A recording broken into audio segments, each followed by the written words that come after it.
আচ্ছা, আমাদের জামশেদ ভাই মজুমদার ওনার যেই একটা স্ট্যাটাস নিয়ে মানে সারা বাংলাদেশে আলোড়ন তৈরি হয়েছে। অনেকে দেখতে পাচ্ছে যে ওনার স্ট্যাটাস নিয়ে সবাই মানে ওনাকে তুলোধনা করছেন। তো আসেন আমরা স্ট্যাটাসটা একটু পড়ি উনি অ্যাকচুয়ালি কি লিখেছেন।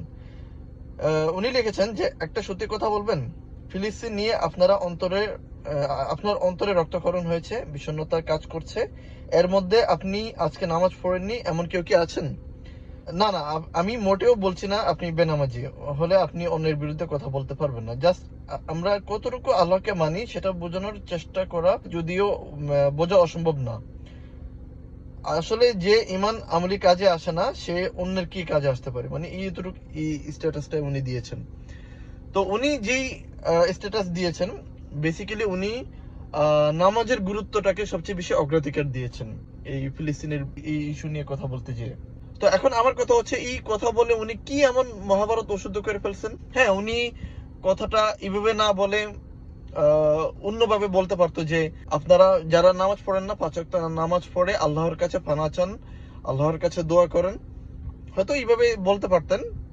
উনি এটা একটু এক্সট্রিম লেভেলে একটু বেশি বলে ফেলছেন, কিন্তু এতটাও মানে জঘন্য লেভেলেও ওইভাবেও বলেননি যে আপনারা এইভাবে মানে তাকে তুলোধুনো করবেন। তো ওনার কমেন্টের মধ্যে যারা মানে তুলোধুনা করতে এসেছেন, এটা বুঝে নিতে হবে যে ওনারা মানে 5 ওয়াক্ত নামাজ পড়েন না, নামাজের ব্যাপারে খুবই উদাসীন। তো যার কারণে এই নামাজের কথা বলাতে ওনাদের গায়ে কাটা লাগছে। যারা জেনুইন ভাবে 5 ওয়াক্ত নামাজ পড়ে, এটা মানে এই স্ট্যাটাস ওনাদের গায়ে লাগার কথা না। আপনি রাস্তায় নেমে মানে ফ্রি ফ্রি প্যালেস্টাইন বলে আন্দোলন করবেন, অবরোধ করবেন, বাটার দোকানে যে লুটপাট করবেন, চুরি করবেন, কিন্তু আপনি নামাজ পড়তে পারবেন না। তো এরকম তৌহিদি জনতা হয়ে কোনো লাভ নাই। এগুলা জাস্ট একটা উগ্র মন মানসিকতার কাজ। আমি বলছি না যে আপনি প্রতিবাদ করতে পারবেন না, কিন্তু প্রতিবাদটা এমন কোন লিমিট ক্রসের পর্যায়ে যেন চলে না যায় যার কারণে অন্যের ক্ষতি হয়। যেসব পণ্য ইসরায়েলের বা আমেরিকার পণ্য আপনি বয়কট করেন, কিন্তু সেসব প্রতিষ্ঠানে যে ভাঙচুর করে আবার সেখান থেকে মানে মালামাল লুটপাট করে চুরি করা, এটাকে কোন ধরনের ইসলাম বলে বা জিহাদ বলে? এটাকে কি জিহাদের সঙ্গে বলে? এটা কখনোই প্রতিবাদের ভাষা হতে পারে না। এগুলা করতে যে আপনারা মানে লিটারালি চুতিয়ামির পর্যায়ে চলে গেছেন।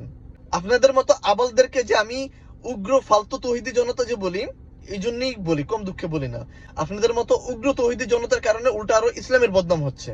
এই যে যারা লুটপাট করছে, আমি 100% শিওর, চ্যালেঞ্জ করে বলতে পারি, যারা এই যে জুতার দোকানে তারপর আরো বিভিন্ন জায়গায় ভাঙচুর করছেন এই ফ্রি ফ্রি ফিলিস্টাইন করতে, যে এদের